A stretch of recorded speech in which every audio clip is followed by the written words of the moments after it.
Bu gaplarim uchun kommentariyani o'g'il bolalar negativga to'ldirib tashlashadi, lekin menga baribir.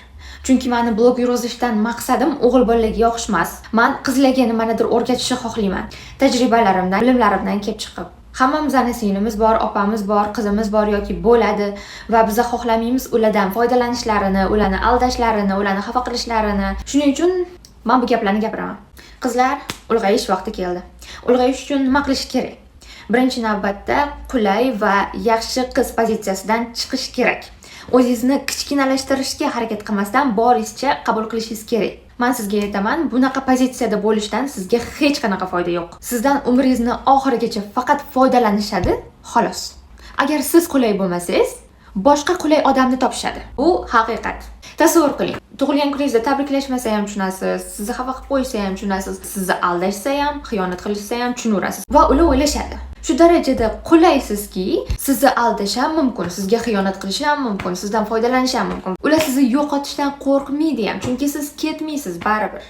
Siz tushunishda davom etasiz. Odamlar kimlarni hurmat qiladi?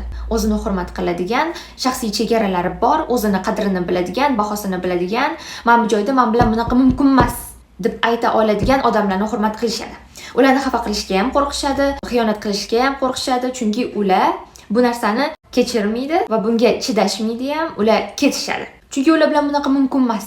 Shuning uchun ularga boshqalar podstrayevаться qiladi. Bu odam bilan bunaqa mumkin emas va men unga mos bo'lishim kerak degan tushuncha. Bu gaplarni gapirayotganim uchun kommentariyani o'g'il bolalar negativga to'ldirib tashlashadi. Sandakkala qizlarni aynatyapti, sizlarni deb ajrimlar ko'payib ketyapti. Bilasizlarmi nimaga unaqa deyshadi?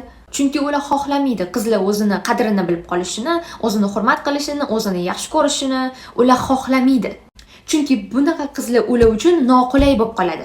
Ularning manipulyatsiyasi sizga o'tmay qoladi va ular sizdan foydalana olmay qoladi.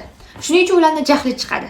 Kuchsiz yigitlarning jahli chiqadi. Kuchli yigitlarga esa o'zini hurmat qiladigan, o'zini bahosini biladigan, rivojlanadigan qizlar yoqadi. Va ularda manipulyatsiya qilishga hojat ham yo'q.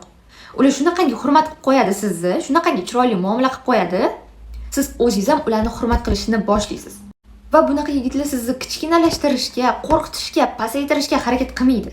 Chunki ularning o'ziga bo'lgan ishonchi yetarli. Tak что qizlar, qo'rqmaymiz, o'zimizni borimizcha ko'rsatishga, borimizcha qabul qilishga, shaxsiy fikrimizni gapirishga, dunyo qarashimiz qanaqa bo'lsa shundoqligicha ko'rsatishga, chegaralar qo'yishga, o'zingizni hurmat qiling. Sizdan foydalanishlariga, sizni aldashlariga yo'l qo'yib bermang. Standartlaringiz baland bo'lsin. Standartlarni baland qo'yishga qo'rqmang. Siz arziysiz. Eng zo'riga arziysiz.